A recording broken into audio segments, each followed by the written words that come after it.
So I want to start by thanking AGA for making this happen, the AGA Tech Summit. I think it's amazing to get innovators together on a single platform.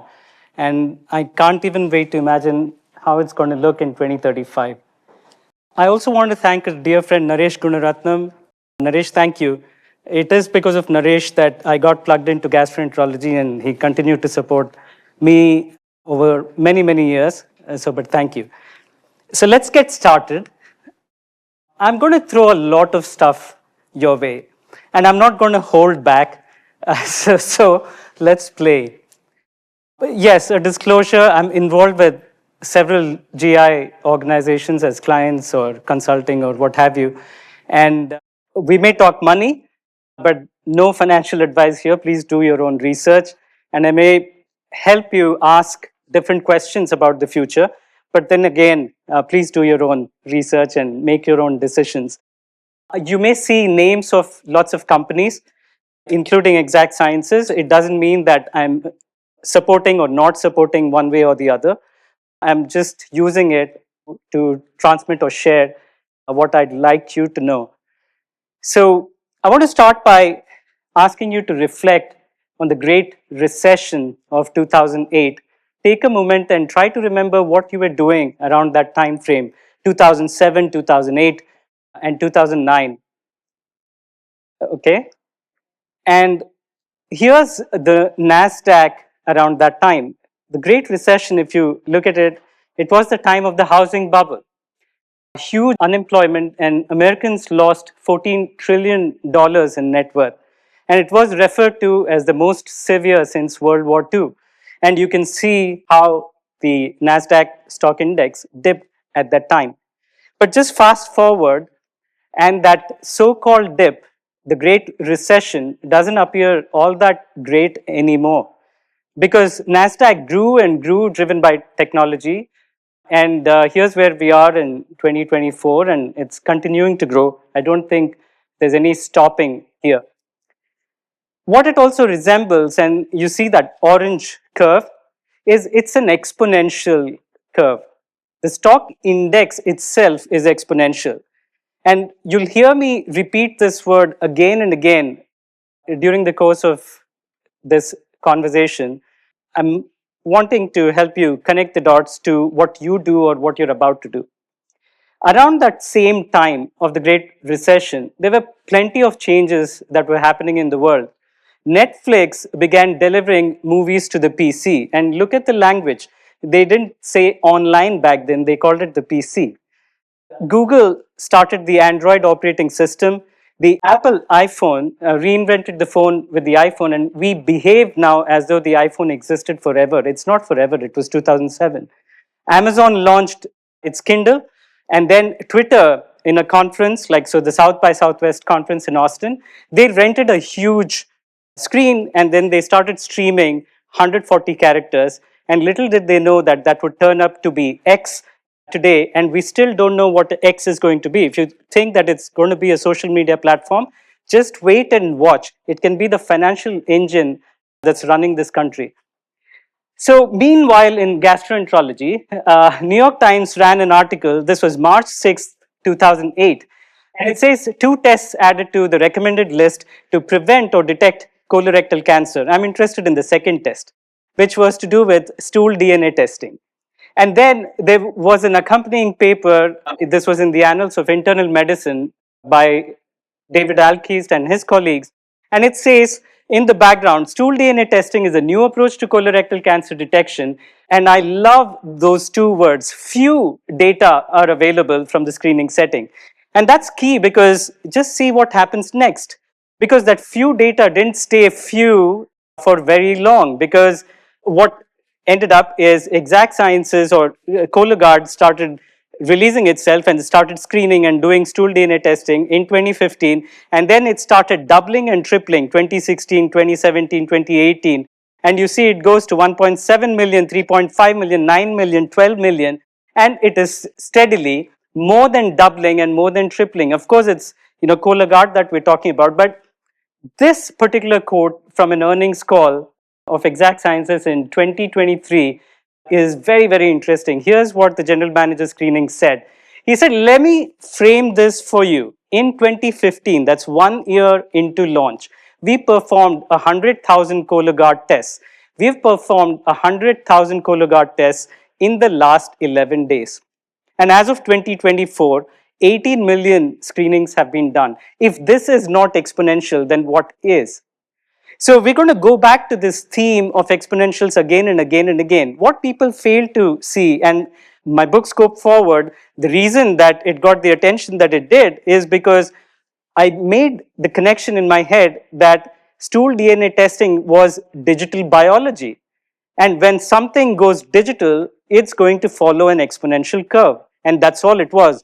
I'm not a scientist, I'm not a physician, I'm not a gastroenterologist. I just see patterns, and that's what I do. Now remember 2020, the COVID period. It was 5 years ago. It seems way long back, but it's already 5 years. And we've all been through this pandemic. Take a moment and reflect how life was for you back then. And I'm going to play a clip. Some of them are here in the audience, and some of them have emerged from the AGA Tech Summit. So, kudos to all of you. And all of these interviews I've done for the Scope Forward show, a podcast that I run, and all of them are after this 2020 pandemic period or during. The great thing about technology is that it's exponential, the rate of change. The use of computer vision in autonomous vehicles. And I was like, that's super cool. But also, why don't we have this in medicine? Why can't we have this in healthcare? There's a huge opportunity to add a digital layer to what's on in GI and endoscopy at large. The healthcare system in general will see the utility and the benefits of AI. We're just at the beginning. As we continue to integrate AI into documentation, into kind of our electronic health records and services, it's just going to make physicians' lives a lot easier and more tolerable. The accuracy of the human AI hybrid is higher than the human alone and the AI alone. The technology where they were putting an ultrasound probe on the tip of a finger. And I looked at it and said, well, gee, if you could put it on the end of a finger, why couldn't you put it on the end of a scope? If you can drive autonomous cars on the roads, then can you drive endoscopes into the patients? Any health conscious person that has an Oura ring to track their sleep, that has a Whoop to track their physical activity, would benefit from tracking their bowel movements. The robot does not make inefficient movements. The robot goes from one point to another, which is mathematically calculated, shortest path possible. I would say that don't forget that robot is a part of team as well. If you're able to capture more data, you should be able to do a better diagnosis. What we are creating is a swimming robot drone that is controllable in 3 dimensions in a stomach. And this drone then uses a couple of pump jets. And what we offer to the doctor is a real-time live video. The AI is far more accurate than patients at predicting what a human gastroenterologist would predict. A lot of people realize now that new tech like AI doesn't just replace work. But what I think they're missing is that it does change how work is organized. The digital wave is coming, and no matter how much gastroenterologists try to think around it, I think it's here.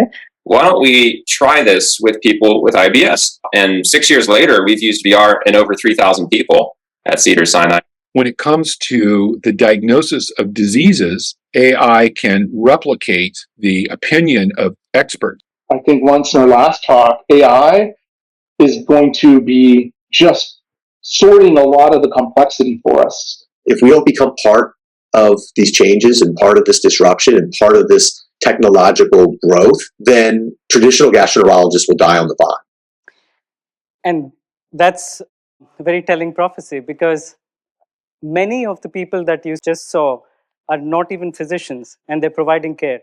So you should begin to ask, how is it that they're doing that? They're not physicians, they're not gastroenterologists, but they're providing GI care.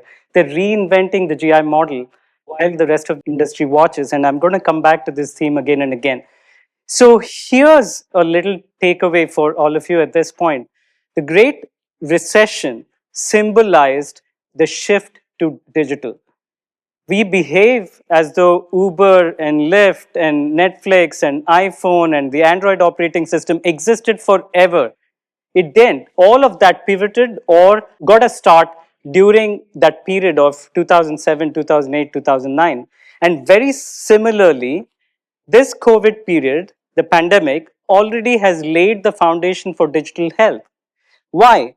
Because the question that we all need to ask is that when you put all of these companies together, right here, and ask the question, what's going to happen by 2030, by 2035? All of this is going to be on momentum and it's going to multiply. Yes, some of them may go under and some of them have, but that doesn't matter. The wave has begun already. For us to understand this, we need to understand what is Moore's law. And Moore's law it's of course a technology concept. Gordon Moore worked in Fairchild Semiconductor and later in Intel, and he postulated this law. It wasn't even a law to begin with. He said that the number of transistors in an integrated circuit doubles every 2 years. And now that law has not only held true for the last 60 years, he thought it will be for 10 years, but it's held true not just for the last 60 years, but we've gone beyond Moore's law this year, and that is, it just blows my mind. So this is from this year, NVIDIA. So we are seeing 1,000x improvement since the last decade. So we've left Moore's law far behind. Forget about the law being relevant. I think it's irrelevant for a very different reason. We are accelerating so fast that it's not just doubling anymore. We are talking about exponential doubling every year. Like we're talking about double exponentials. And what do I mean? Consider, just a quick show of hands. I'm sure all of you have used ChatGPT, AI. Yes, yes. Anybody not used? Okay, thank you. Claude AI. Okay. Grok AI. Okay. Nice, great. And I encourage you to use it all because this whole thing, consider only AI, it's going to double in the next 6 months. What does that mean? If AI is as good as it is as of now, this is March, April, now add 6 months to that. So you get to September, October. By September, October this year, it's going to be doubling in its whole performance. By March, April next year, it's going to have a double growth. It's going to double and then it's going to double all over again.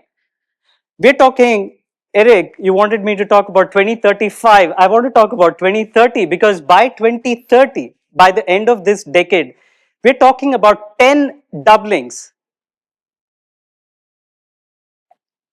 We have no idea of what that world is going to look like because we've never been there. We're at a historic inflection point. So I'm going to show you a few quotes from the last few weeks and the last few months. This is Project Colossus in Memphis, Tennessee. It has the largest installation of NVIDIA GPUs, and a supercomputer was built in 90 days. Now contrast that with getting your surgery center up and running. Okay, now this is Sam Altman. This is an obvious quote. Okay, ChatGPT is the dumbest ever model any of you will ever have to use again by a lot. I find the quote very, very interesting. He says the obvious, but somehow we don't grasp that.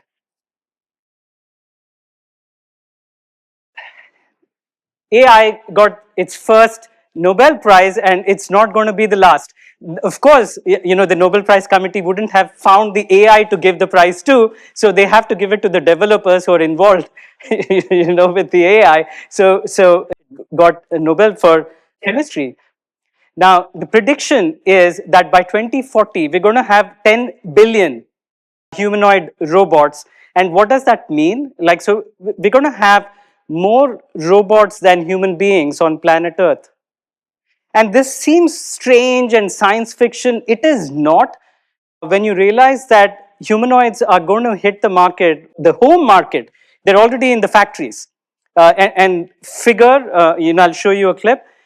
They can't even keep up with the demand. The founder said that they have so much of demand that if they were to produce 100,000 humanoid robots, factory robots today, they would be sold out tomorrow. Quantum computing, Google unveiled this mind-boggling quantum computing chip. I want you to pay attention to two things that I've highlighted there. One is that phrase of double exponential. So here's the founder of Google Quantum AI saying peeling away at a double exponential rate and will continue to vastly outperform classical computers. And look at the other side, implication for medicine. MRI scans to be read in atom level detail. I don't even know what that means. I've never seen anything in atom level detail being read by a computer, unlocking new caches of data about human bodies, disease for AI to process. And here's another thing, not from medicine, not from mainstream. BlackRock, the largest asset manager, says that cryptocurrency, Bitcoin, is safer than the dollar. And so we're decentralizing currency. What does that mean for the economy? What does that mean to what you accept and don't accept in your practices, in your businesses, and all of that? And this is from just last week or the week before. Within 10 years, AI will replace, look at the two professions that he picked, doctors and teachers. Humans won't be needed for most things. We can debate about this until the cows come home. But this is Moore's law itself on exponentials. We're talking double exponentials or more.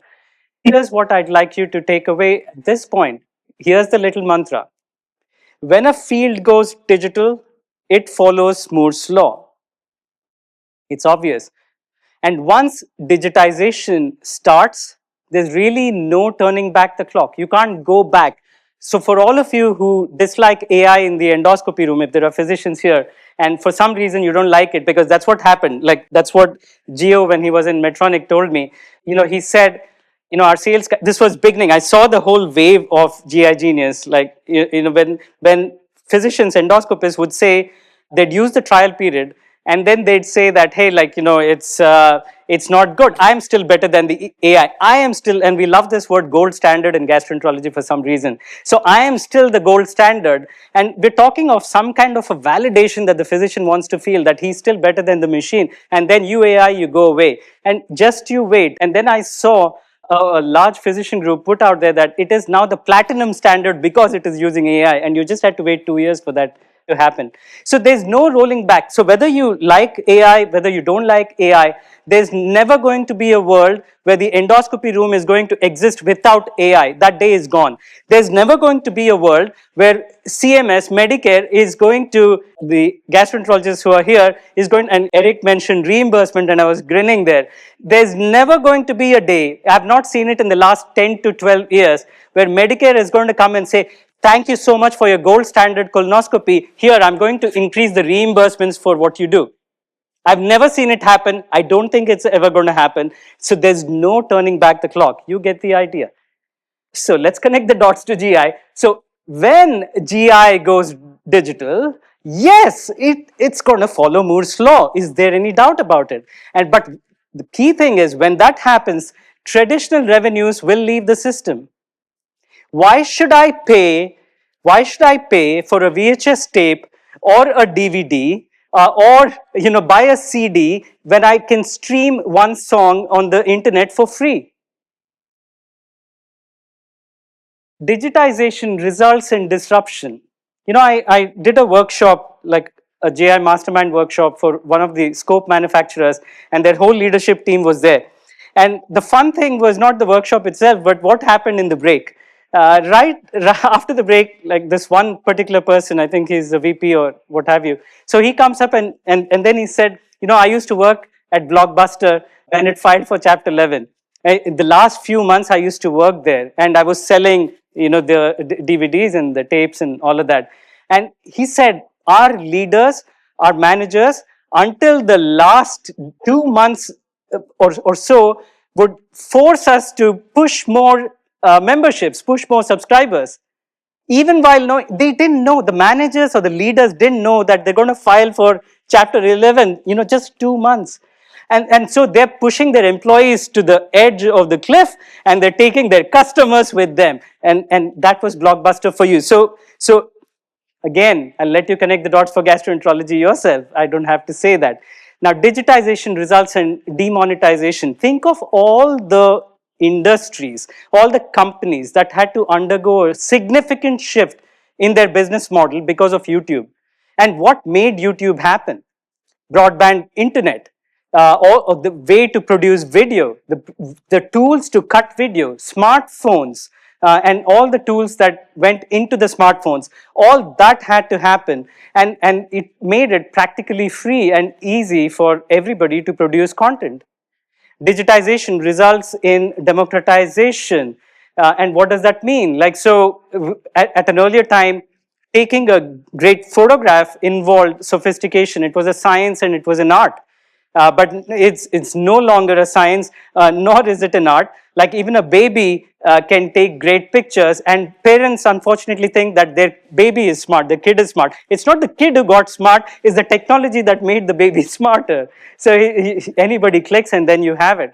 So what could this mean for gastroenterology? What if screening for colon cancer were to become as easy as a p-test, like a pregnancy test? And we're getting to that point. So, all right, we're at an inflection point. It's obvious we're at an inflection point, not just GI, not just healthcare, but pretty much every industry, every part of the world is at an inflection point. And what you need to ask again is, there was 2020, there was the COVID period, all this got going then. And then here we are, with humanoid robots and all of that stuff in 2025. To answer Eric's question to me, where would all this go in 2035?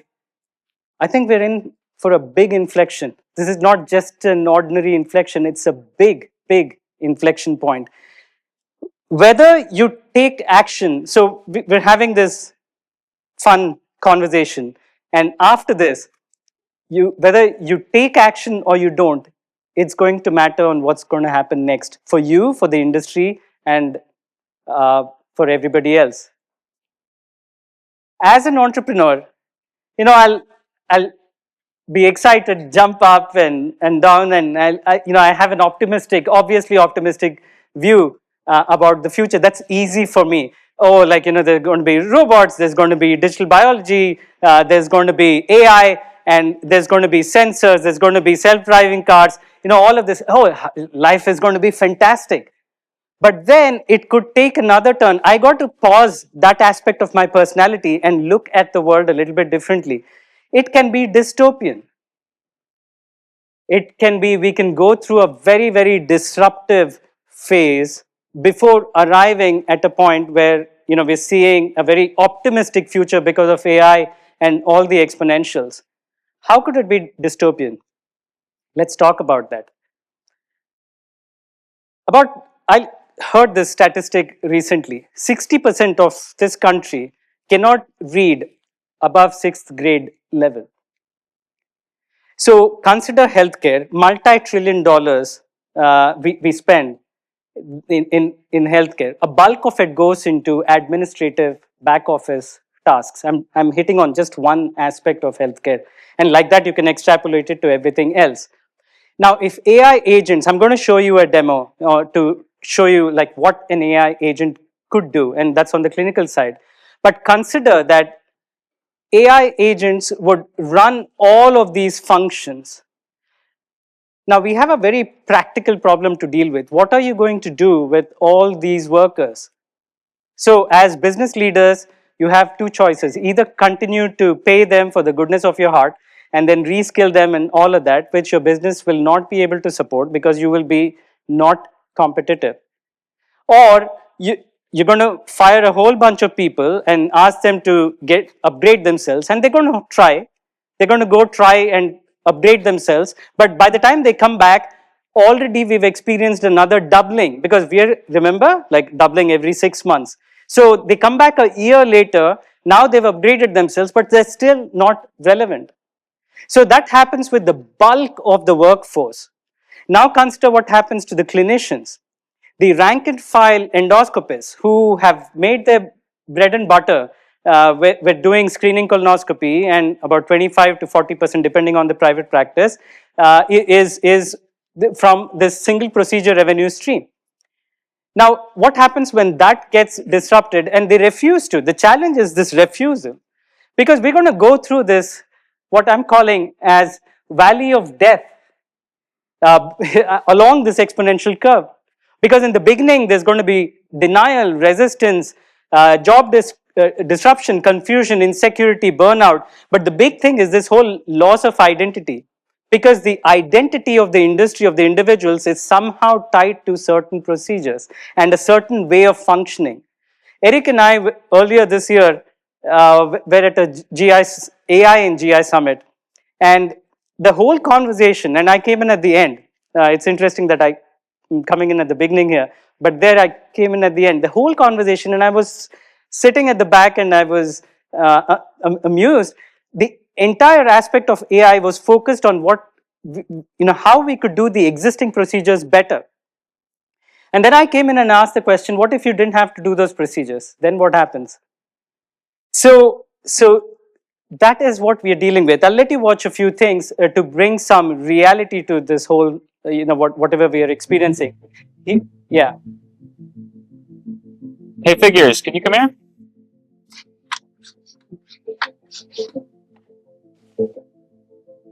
Okay, I'd like to try something new. So they're going to sort. Even though this is the very first time that you've ever seen these items, I'd like you to use your new Helix AI and try to reason through where you think they belong in.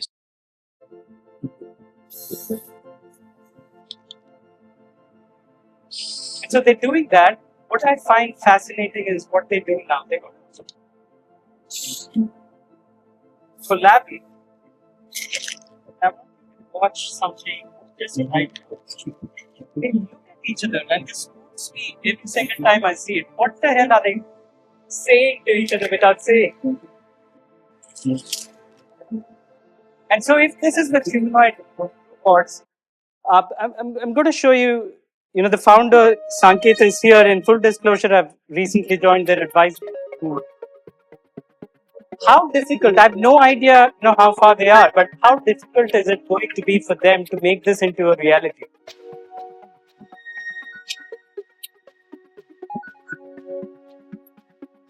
So in goes the robot, uses AI, does the clipping, and then comes out.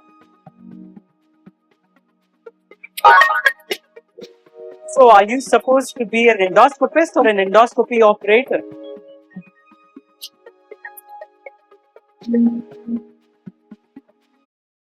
And then I'm going to show you what a voice agent looks like. And this is from my team at Next Services. And let's see.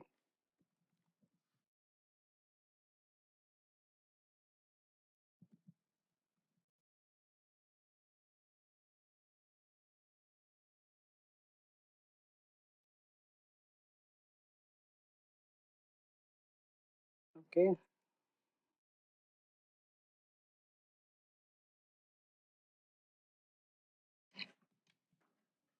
So this is what you're seeing is an endoscopy report writer, and it's pulling up an endoscopy. And I'm going to call a voice agent right now, an AI agent. Hello, Praveens. I'm Jarvis, your AI assistant. How can I help you? Yeah, Jarvis, I want you to go through all the procedures that Jessica's been through and identify the patterns across each. And in 3 brief bullets, give me what I need to know.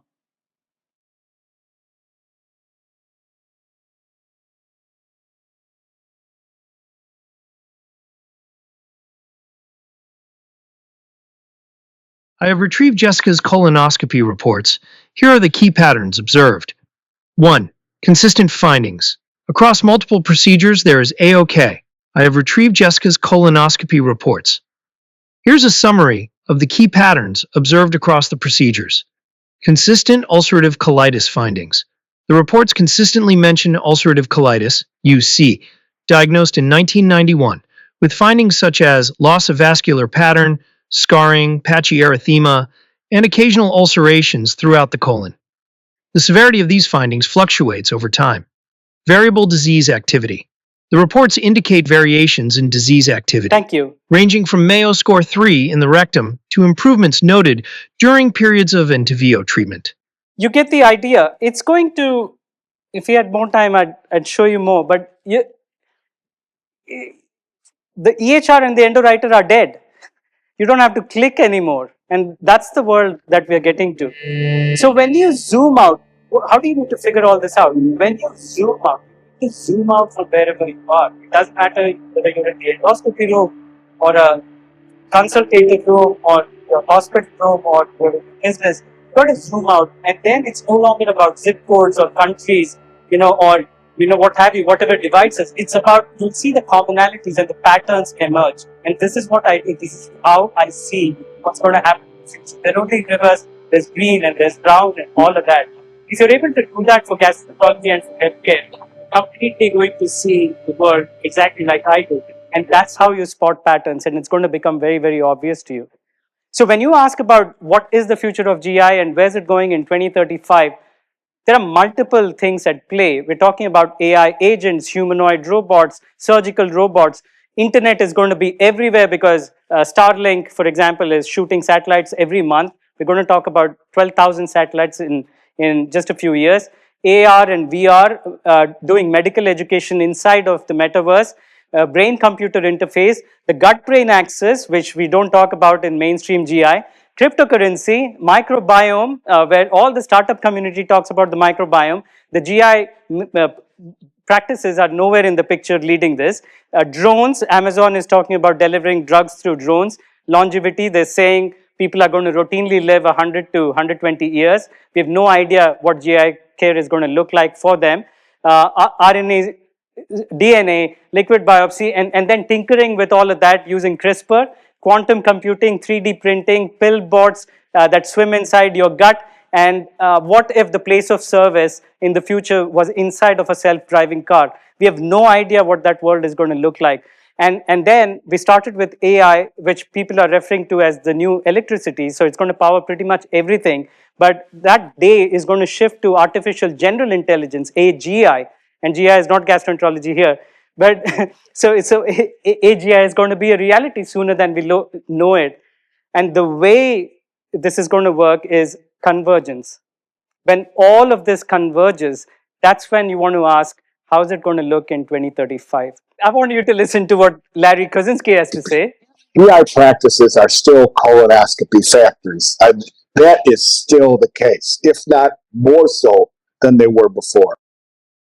Okay, he called us colonoscopy factories. I just want to make sure that you heard that. And so this is the reaction I get, when I have this conversation with mainstream GI. Everyone says, this is fantastic, this is great. Okay, let me get back to scoping tomorrow. The reason is we don't know what else to do, because there's an addiction in the industry and it's important to talk about it. And I go to I've written about this in the Shift book, the whole chapter about this actually, because I think it's the most important thing. We don't have a technology problem. We don't have a business problem. We have a mindset problem in our industry. And 73%, the reason for depression is job burnout. And a third of the people who are depressed, physicians, they say that being a doctor is depressing. And these are our leaders that we're expecting to lead gastroenterology to the future. So if the lead actors of the industry can't step up in the way that they need to, AI is only going to magnify the problems. It's not going to solve our problems, because they're thinking in their head as they see the patient and as they're scoping today, even the dog avoids me, I've lost faith in humanity, and then they're removing your polyp.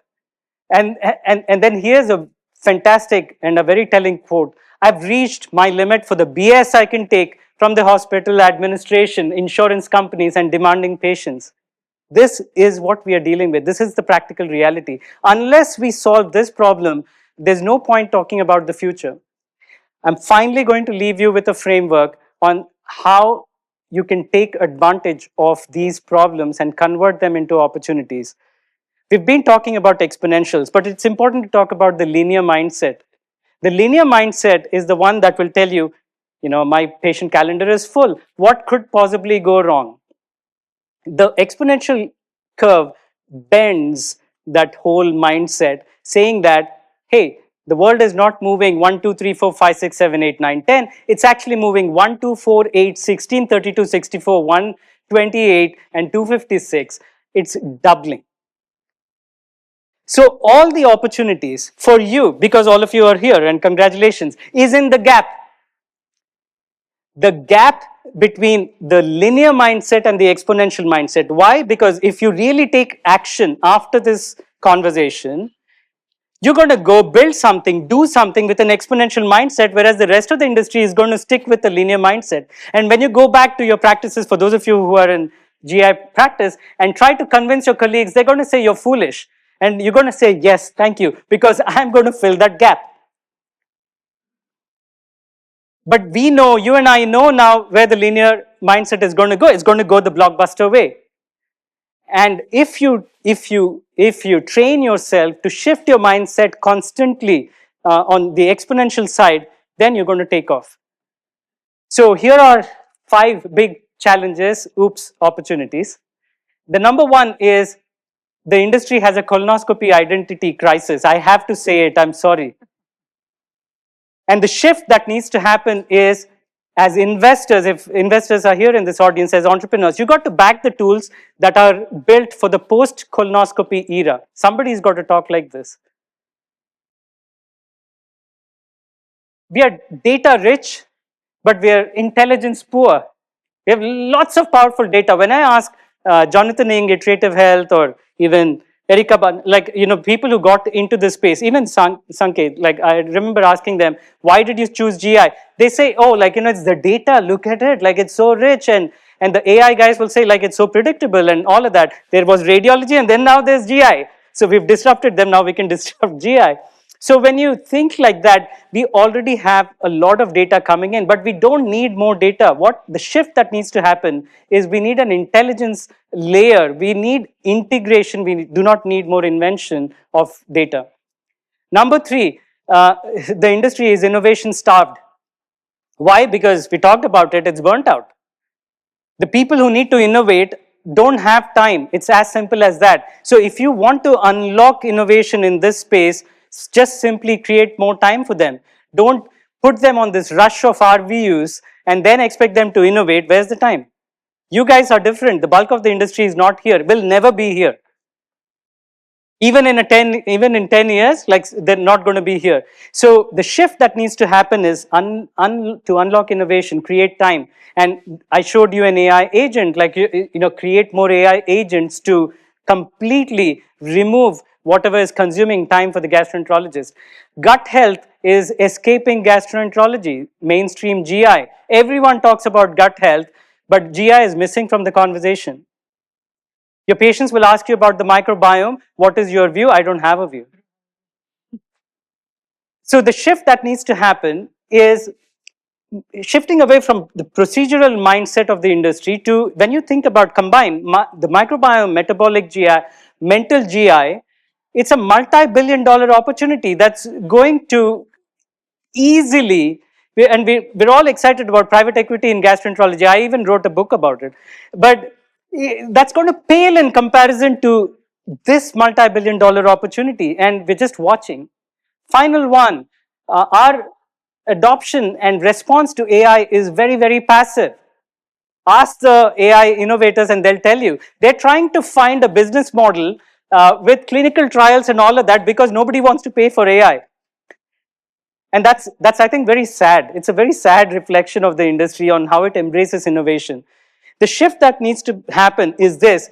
It doesn't matter whether you're a GI practice, whether you're in hospital, whether you're a business, whatever it is that you're doing, you got to wholly embrace AI end to end, no exception.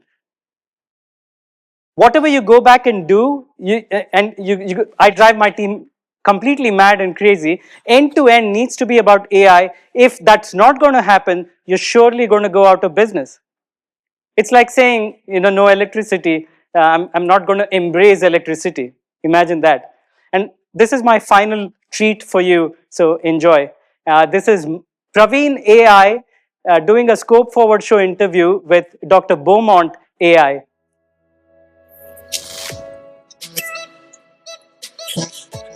Dr. Beaumont, welcome to the 21st century. Thank you for joining us. We are at the AGA Tech Summit, and GI innovators are keen to listen to your views about the past, present, and future. We finally learned how to listen to the gut without opening it. Fascinating. And yet, has the field kept up with its tools? Or are you still performing the same procedures I'd recognize? AI sees patterns in the microbiome, stool DNA, even in breath. We might soon be able to predict disease before it begins. Colonoscopy wasn't even a dream in my time. If you allow one tool to become your identity, you shrink your field. Let AI expand your imagination, not confine your purpose. But there's a growing realization we must go beyond the scope. Reimagine GI as a platform for whole body health. Then your mission is clear. Innovate not for the sake of machines, but for the patient. What guidance would you give us? Never forget the soul of gastroenterology. In my day, we had no imaging, no AI, no biomarkers. All I had was observation and wonder. Don't lose that. In the rush to automate, don't forget to marvel. The world dismissed my work with Alexis St. Martin as a fluke, but I stayed with it. Innovation often begins where others look away. Find the fistulas of your era, those small cracks that open into whole new worlds. I believed the stomach was governed by more than mechanics. Now you speak of the gut-brain axis. Finally, you're catching up. You are living through a medical renaissance I couldn't have dreamed of. But such moments don't wait for consensus. Someone must lead. If not you, who? Let's imagine it's the year 2035. What do you think GI will look like? You once waited for symptoms. In 2035, the gut will whisper before it screams. AI will interpret patterns in stool, breath, and blood, long before you detect anything with a scope. In my day, we thought the stomach stood apart. Now you know it speaks to the brain, the heart, even the immune system. GI of the future is not a specialty. It's a system interface. No more one-size-fits-all. You'll reprogram the microbiome like software. Use capsule robots to heal from within. Even instruct cells how to behave. Machines will chart, summarize, and recommend. Your role will shift from detective to strategist, from technician to healer. With all this progress, don't forget the patient behind the protocol. The gut holds memory, trauma, and intuition. It is not only to be diagnosed, it is to be heard. Thank you, Dr. Beaumont. You opened the stomach. We must open the future. All right, the script was given to me by AI too. So so are you just going to watch this happen? Are we just going to watch this future unfold, from the sidelines, or are we going to take it head on? I think the choice is completely ours. What you do after this is totally up to you. So yeah, please feel free to stay in touch, and thank you. And thank you for the extra time. Really wanted it. Yeah. So we have had a schedule for the Tech Summit.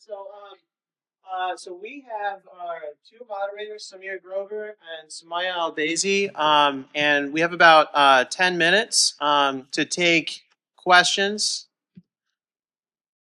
It is tough when your mind is blown, but welcome to Tech Summit 2025. That's what we're doing today. So, yes. Hi, my name is Alicia. I'm from UNC. Thank you for this talk.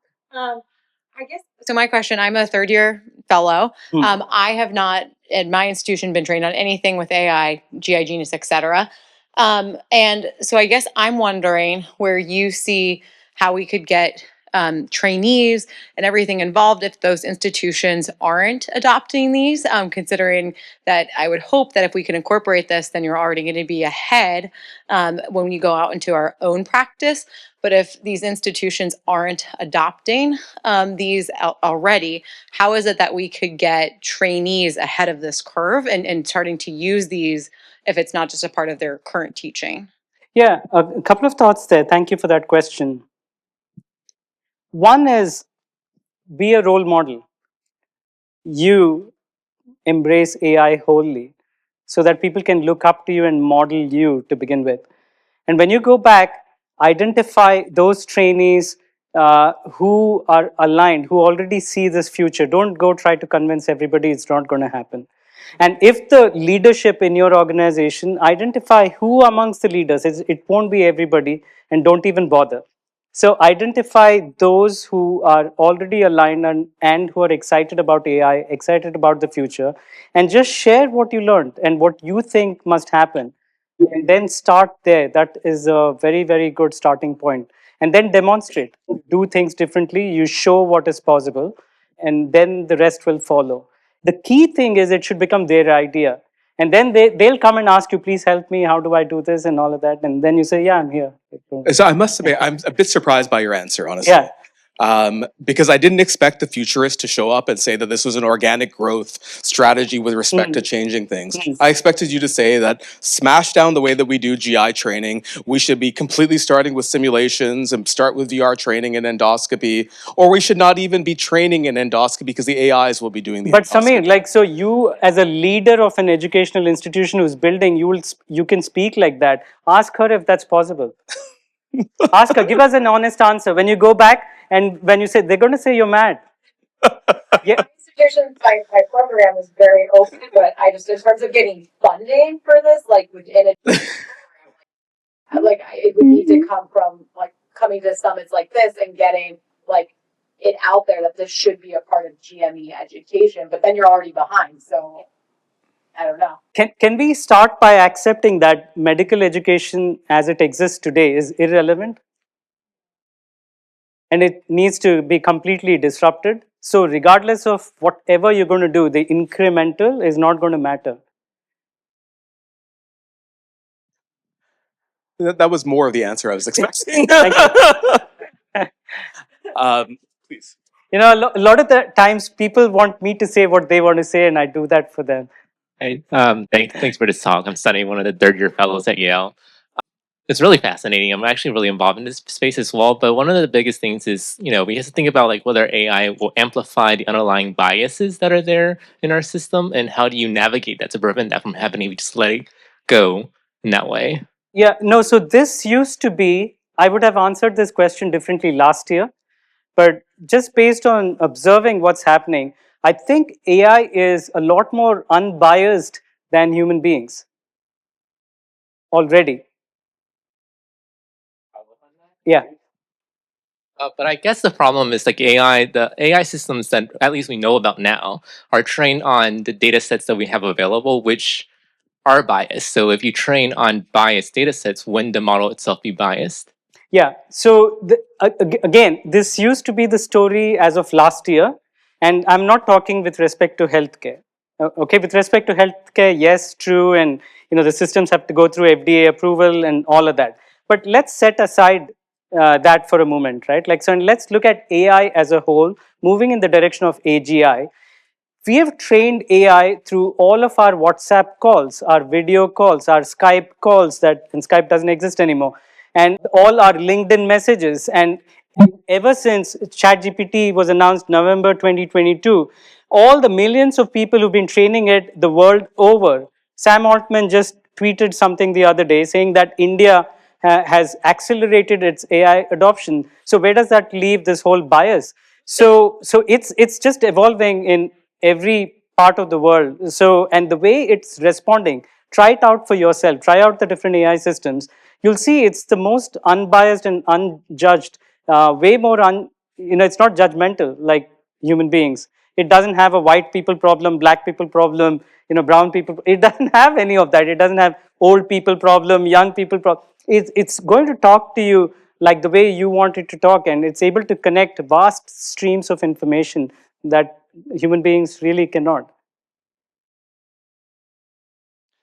Thank you so much for the talk. My name's Iyad. I'm from St. Louis University. I'm curious to hear your perspective and comments on blockchain technology. As we know in the healthcare infrastructure, follow the money, and that's how new innovations are built. But do you think blockchain will re-emerge and re-enter to integrate with AI and disrupt the financial interplay of healthcare innovation, such as tokenization? So it's inevitable. It's inevitable. Why? Because that's how the shifts are going to occur. let me say a sense. Again, who knows what the future is going to be. But let's talk about X, like Twitter. If you look at what's happening and connect the dots, there is XAI. Okay, there's Grok. Then there is X as in Twitter. And then, there is this largest supercomputer that's at play. And then there's cryptocurrency. What's possibly, and this is one view, what Elon is probably going to do is that Twitter or X is going to become a financial engine backed by crypto. So it's going to be like what WeChat is in China, but for the US, and all the transactions are going to go through X. It's not a social media platform anymore, but it's like a financial platform. And when that happens, everything is going to move in that direction, and we're all going to follow the money. And that's inevitable. Russ Arjul at the back here started Telebelly Health, which is now called WovenX. And the first time we had a conversation about it, it was about crypto. And then, Russ, I'm going to say it, so then he forgot about crypto because it wasn't relevant anymore. But I'm sure it's going to re-emerge. It's inevitable. Yes. So, Praveen, I think 95% of the world is the inertia crowd. And if we waited for them to step up, we'll all drown. Yes. So I think it's every person for himself. And you have to step up individually because the fellows that are being trained are going to be their training will completely be obsolete. So you'll have to step up to the stage, grasp it individually, and not wait for the 95% people, your institutions, your organization to step up. That will be too late. So that will be sort of my thought. I don't know what your perspective on that is. Yeah, no. So if I have to speak from the heart, which I have been, it's a time for leadership. It's time to lead, like really lead in an unfiltered, unbiased manner, like not holding back, not like the leadership of the Jack Welch era. I mean, I have nothing against Jack Welch, but that doesn't hold true anymore. It's not about me versus somebody back home, or like it's me versus you. It's not that anymore. It's us versus AI, and we're talking something that humanity has never seen. We don't know what this is going to be like. We don't know what the world is going to be like when AGI is a reality, and we're not talking 2030, 2035. We're talking maybe a couple of years from now. And as far as I'm concerned, my AI is already better than me. So it's way too better than me. So in this era that is emerging, I think it's way important to be more human and really embrace that humanness which is innate in all of us and demonstrate leadership that way. Just lead without waiting for permission, from the 95%. All of you are here, and this is leadership. Why should you waste your time at a conference like this? You're demonstrating leadership. When you go back home, lead. Just to go on your point, do you think that technology will allow us to become more human as physicians if AI is taking care of all the scut and all the junk that we don't want to take time on? Will that allow us as archetypes of physicians to be acting more like human physicians? Once we cross the valley of death, once we cross this whole phase of confusion that we're going to go through, you're all here. Maybe you'll figure it out. But I'm not worried about you. I'm worried about all the people back home, at your respective places. They're not going to be here. They're never going to be here. So we're going to go through this confusing patch. But once we do that, and during this period, so it's going to be me versus you, and we're going to grab all it takes and all of that. But it's not going to matter. Because let me frame one more thing for you. If you don't train your AI and use AI and lead with AI, you're going to be irrelevant. But eventually, once you start training your AI and leading your AI and giving control to your AI, you're going to be irrelevant. Are you getting? Yeah.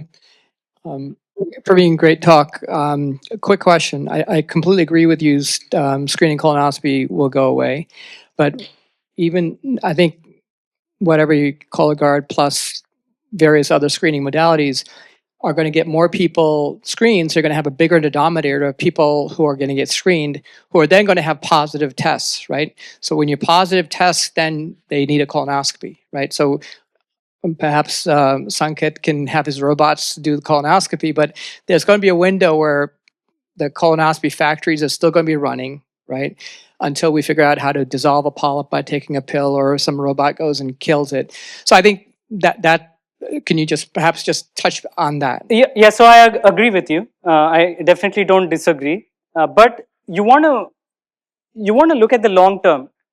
And my concern is this, Naresh, is if you don't play this game now, it'll be harder and harder to play this game later. Yep.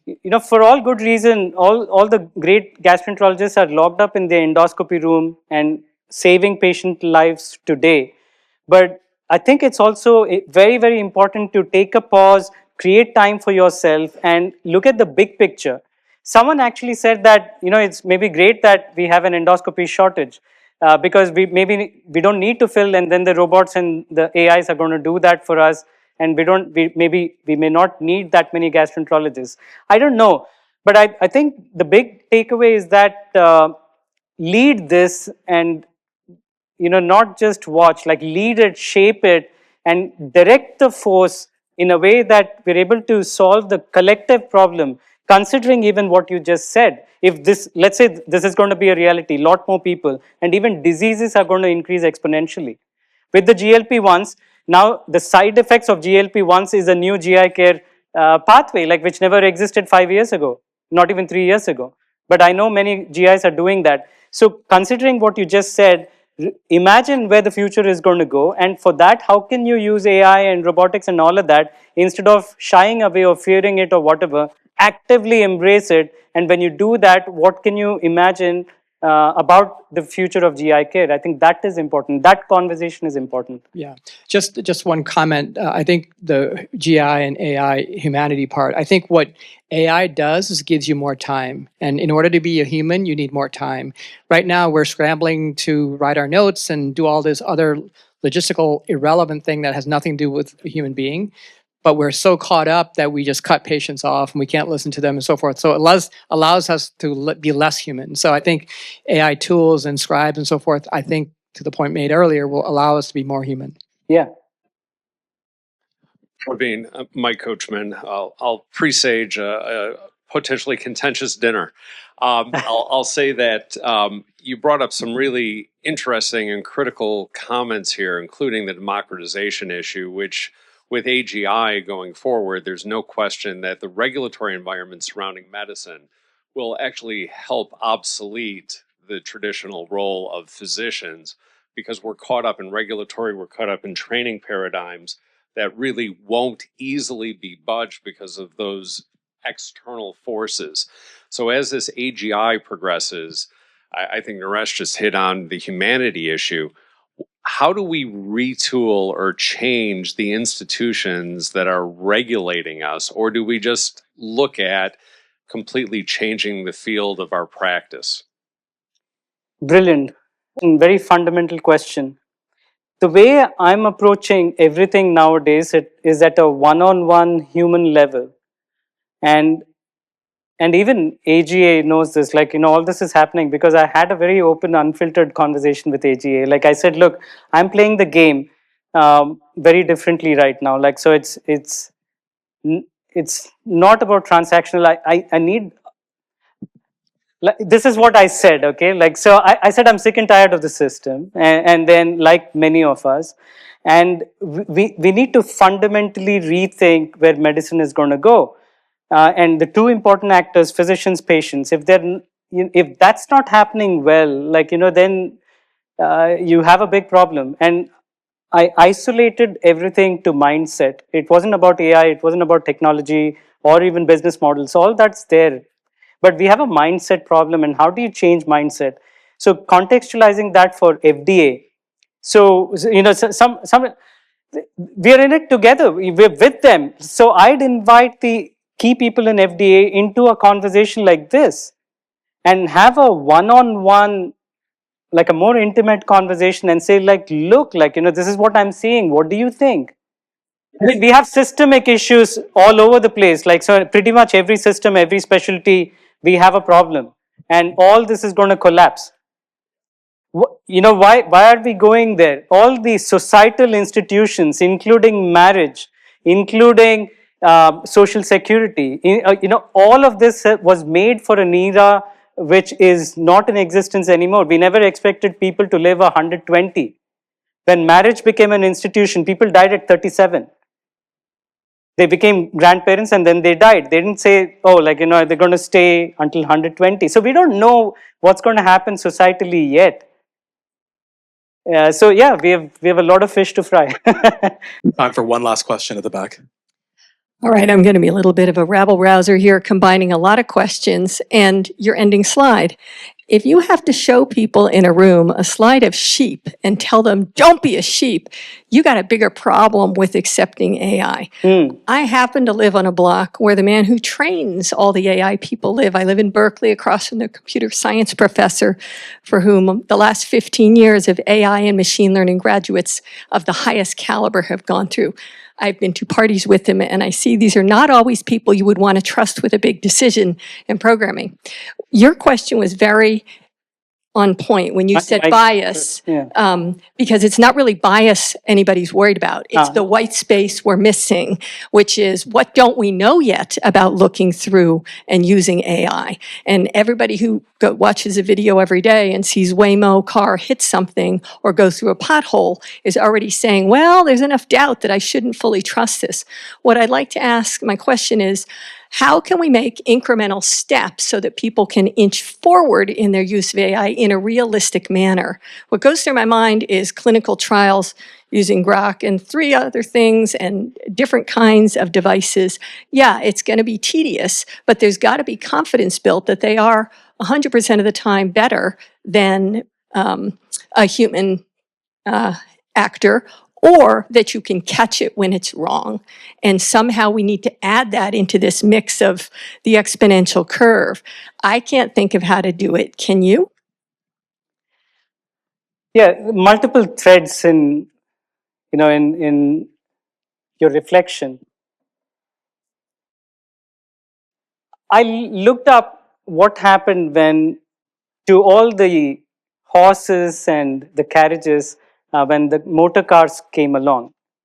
When Ford started making its cars, New York City had a lot of horses. I was curious what happened to the horses, what happened to the drivers, and what happened to the buggies, and what happened to the carriages, and what happened to the companies that made them, and all of that. Some of them took a turn and shifted and pivoted, but the vast majority did go out of business, or they became irrelevant. Now, the big difference from that era to now is the pace of change and the rate of acceleration. So, yes, we can approach it incrementally, but the reality is we're in a doubling period right now every 6 months. It can be even sooner.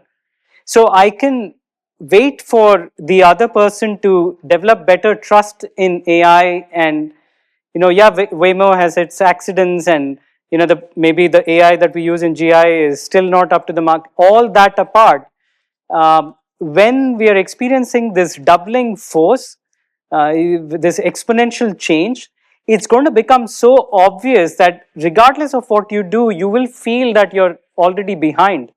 I've been using, I'll give you my personal example. Since the launch of ChatGPT, November 2022, I pretty much have used it like regularly, like so every other day in the beginning and every day now. Like I mean, my work is not without the use of AI. And despite my involvement, and I'm pretty much plugged into the future, beyond GI, beyond healthcare and all of that, quite plugged in. But I just feel very overwhelmed and I feel behind. I feel behind all the time. So then I keep thinking, if this is me, then what about everybody else? at work and in the GI space and all of that. So I don't think much of this, we have that much of a choice. We don't have a choice. Either you wholly embrace it. Yes, some of it is not going to be right. It's going to be wrong, and we're going to go through, that valley of death. We're going to go through all that, but yet it is important to completely embrace it with our eyes open and go through this. Otherwise, we're going to get left behind. It's going to be hard. It's really going to be hard. And with that, we're going to go to the easy discussion of reimbursement. I really want to thank Praveen, Suthrum. Yeah. Thank you. Thank you. Thank you. Yeah. Amazing job.